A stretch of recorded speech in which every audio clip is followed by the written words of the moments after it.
Hi, I'm Peter Adamson, and you're listening to the History of Philosophy podcast, brought to you with the support of King's College London and the Leverhulme Trust. Today's episode, The Road Less Travelled, Parmenides, the Father of Metaphysics. The subject of today's episode is arguably the greatest pre-Socratic philosopher, Parmenides. Since he is often described as the father of metaphysics, I thought I might start out by saying a bit about what metaphysics is. Philosophers tend to see their discipline as being divided up into several related subdisciplines. Of course, there are the parts of philosophy that tell us what to do, ethics and political philosophy. Both the word ethics and the word political come from Greek.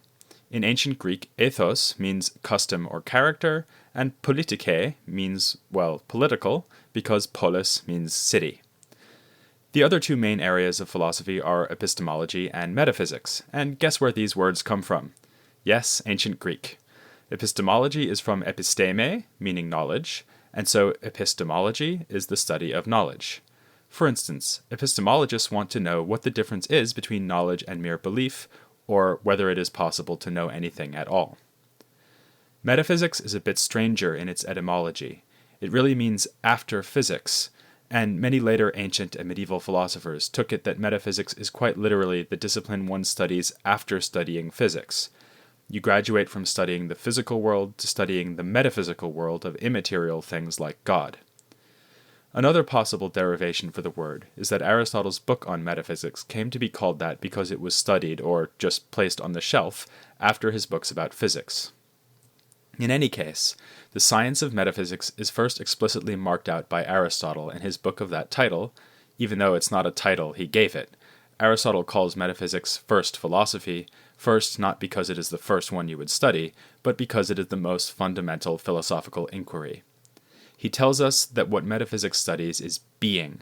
In other words, it studies whatever there is, insofar as it is. This means that many of the traditional problems of philosophy are metaphysical problems. Does God exist? Does the human soul exist? Does anything exist apart from physical bodies? Other topics, like the problem of free will, are usually taken to belong to metaphysics, even if they also relate to ethics. Parmenides, then, was the first philosopher who we can say had a clear interest in metaphysics, the study of being, the study of what exists. Certainly, we do find metaphysical ideas in some of the pre-Socratics we've already covered, especially Xenophanes with his criticism of the traditional Greek gods. Partially for that reason, some ancient authors try to convince us that Xenophanes was Parmenides' teacher. Even though this is possible chronologically, we probably shouldn't take it too seriously, since the ancients were always trying to say that every famous philosopher was the student of some other famous philosopher. Of course, Socrates really was Plato's teacher, and Plato really was Aristotle's teacher, and that sort of undermines the point I'm trying to make here, so maybe I'll just say this is the exception that proves the rule, whatever that means, and move on. I just referred to chronology, and that brings us to another thing about Parmenides, which is that he is the first philosopher we'll discuss who was active in the 5th century BC, rather than the 6th century BC.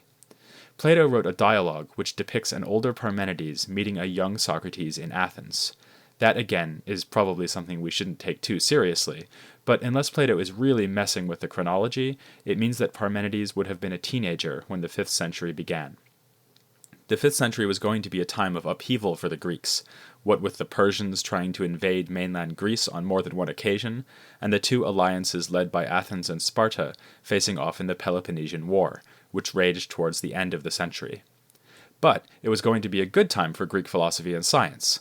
Not only did this century see the mature careers of both Parmenides and Socrates, but it was also the period when the Pythagoreans built up their mathematical systems, as we discussed a couple of weeks ago, when Greek medicine really started to get going, and when Empedocles, Anaxagoras, and the atomists developed the ambitious cosmologies which will be occupying us over several episodes in the not-too-distant future.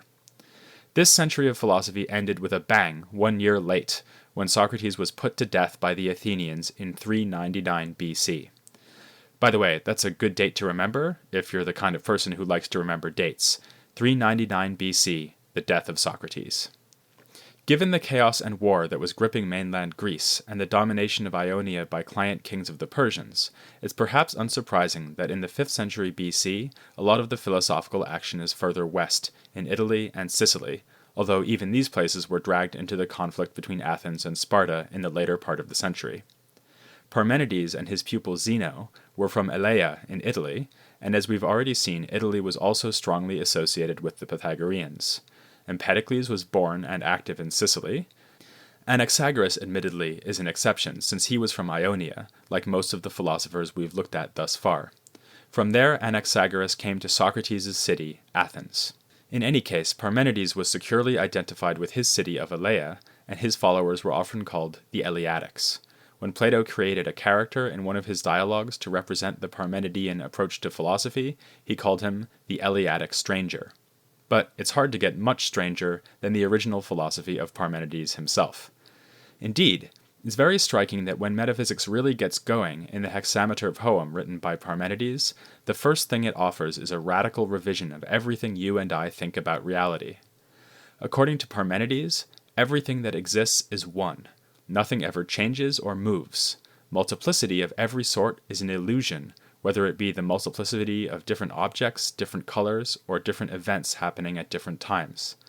All this is shown in his poem with a relentless chain of argument, which proceeds on the basis of pure reason rather than observations about the world around us. In this first half of his poem, Parmenides is the original armchair philosopher. He thinks that he can establish the nature of all reality with a purely abstract argument. In this, he makes an interesting contrast to Heraclitus, who, in some of his fragments, emphasizes that he is using his eyes and ears to observe the world and to learn the laws that govern that world. But Parmenides and Heraclitus do agree about one thing. Everyone else apart from them is completely confused, unaware of the nature of reality. Pre-Socratics were rarely short on self-confidence. Perhaps because Parmenides knows that what he has to say is rather flabbergasting, he begins his poem by assuming the trappings of divine revelation. He tells us that he rode a chariot in the company of young maidens up to the gates leading to the paths of night and day. The goddess Justice is persuaded by these maidens to allow Parmenides to ride his chariot on through, and then the goddess congratulates him for finding his way to a road that mortals do not travel. She tells him he will learn two things: first, the truth, and second, the mere opinions of mortal men. These correspond to the two halves of the poem that follows. In the first half, we are given the so-called way of truth, Parmenides' arguments for the unity of being. In the second part, the so-called way of opinion, we get a cosmology very similar to what we find in the earlier pre-Socratics from Ionia. I'm going to concentrate on the way of truth, since that's the famous and more exciting bit, but first let me say something about this division of the poem into two halves. I've been talking about Parmenides as the father of metaphysics, but with this division, we can also see him making a major contribution to epistemology. You might remember that Xenophanes already distinguished between mere belief and genuine knowledge. But Parmenides goes much further here by devoting half his poem to knowledge and half to belief. What's interesting is that he spends so much time on the mere beliefs. The second part of the poem, which dealt with cosmology and other issues in natural science, is not preserved as completely as the first part, but it was clearly quite extensive and, as far as we can tell, was offered with serious intent. Parmenides seems to be setting out the beliefs that one should adopt if one isn't capable of grasping the more fundamental underlying truth of the unity of being. We have a fragment which apparently formed a transition from the way of truth to the way of opinion, and in that fragment, he warns us that the way of opinion is not to be trusted. It is not as firmly grounded as the way of truth. It is still, though, the second best way, because, according to Parmenides, it is the most plausible explanation of things like the heavenly bodies, the human body, these being the sort of topics he tackled in the way of opinion. In the way of truth, rational argument has shown us that things like heavenly bodies and the human body are mere illusions, yet Parmenides seems to think it is worthwhile to give an account of them. He seems to tell us, if you are going to reject my way of truth and believe something false, then at least believe the falsehoods I offer in the way of opinion. The primary message of Parmenides' poem, though, is that we should not trust the senses, but follow philosophical argument wherever it leads. Let's follow it, then, down the path less traveled, the way of truth. Parmenides begins by making a distinction between two possible paths of inquiry, either is and must be, or isn't and can't be. The second path is rejected because it involves trying to think about what is not, but non-being is not something we can think or speak about meaningfully. There's actually a third path, mentioned a little later on, which is even worse. According to this path, we say both is and is not. This has the same problem that we would need to grasp non-being, but in addition leads to a contradiction, both is and is not. Parmenides says this is the path most people try to follow, and this is why most people are totally confused. Actually, they're worse than confused. They are unwittingly engaged in self-contradiction.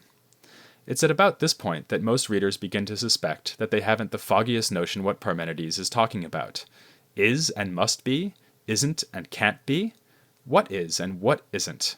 In the Greek, there is no explicit subject for the verb is. It just floats free. Probably, though, the idea is that we can apply his argument to anything we like. Take a giraffe. Either the giraffe is, in which case we can think and speak about it, or there is no giraffe, in which case Parmenides is right that it's at least difficult to understand how we could think or speak about it.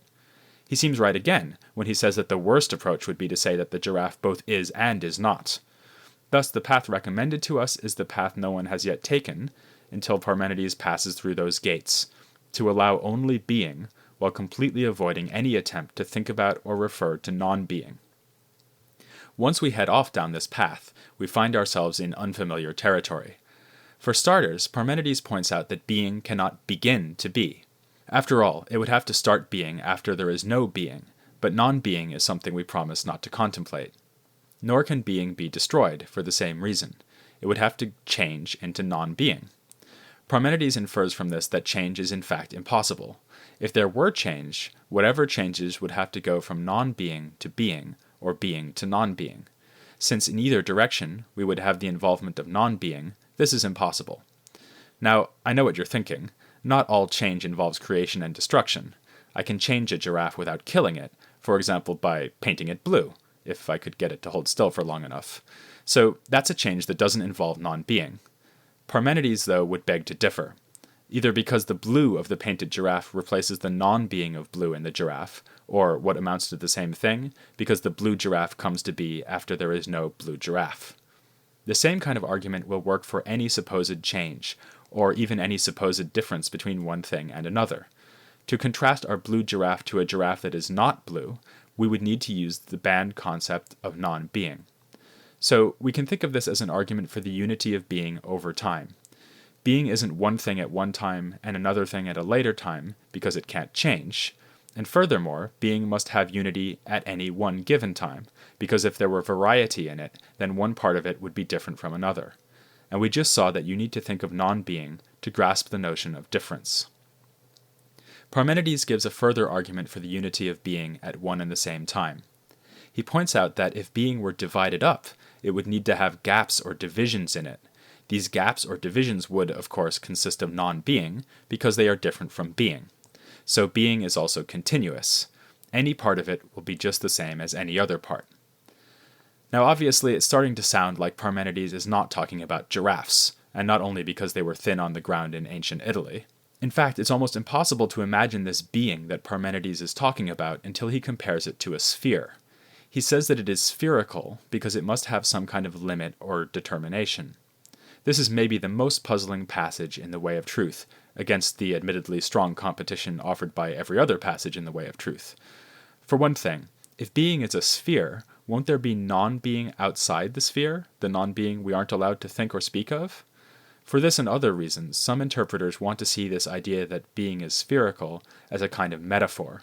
Maybe the idea is to emphasize that it is determinate because we can think and reason and talk about it successfully.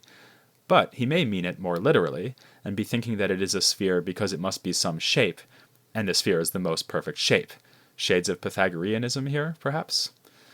In any case, he does go on to argue that being is perfect, and here his argument is a bit easier to follow.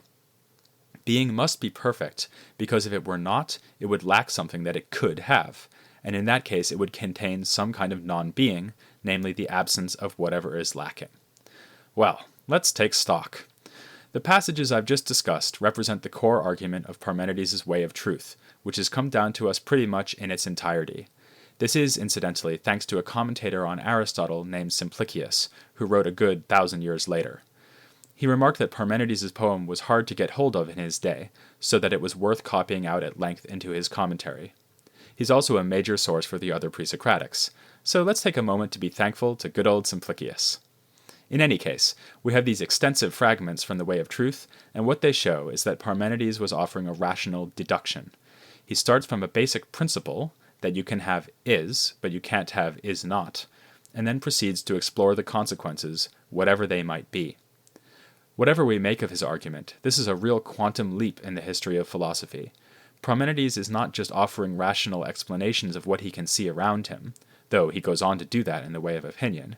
Rather, he puts all his trust in reason itself, trusting the power of argument more than he trusts the evidence of his own eyes and ears. This is not to say that Parmenides is the first pre-Socratic to offer arguments.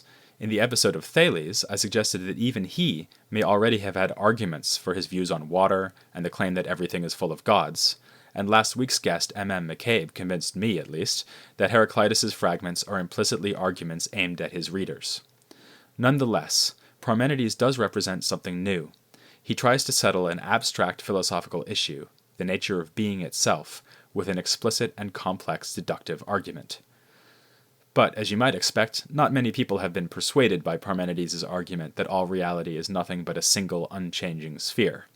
On the other hand, plenty of philosophers since Parmenides have, knowingly or not, given arguments that are reminiscent of his Way of Truth.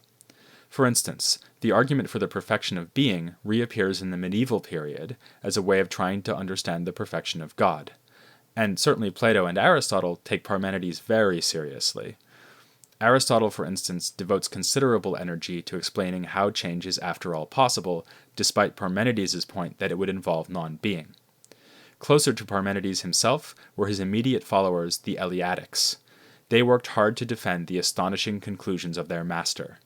It was in pursuit of this aim that Zeno of Elea developed the most brilliant set of paradoxes in ancient philosophy. Zeno's paradoxes try to undermine the possibility of change and multiplicity, making good on Parmenides' claim that no one can contemplate non-being without ending in self-contradiction. These paradoxes will be, and certainly will not be, our main subject next week, here on the History of Philosophy without any gaps.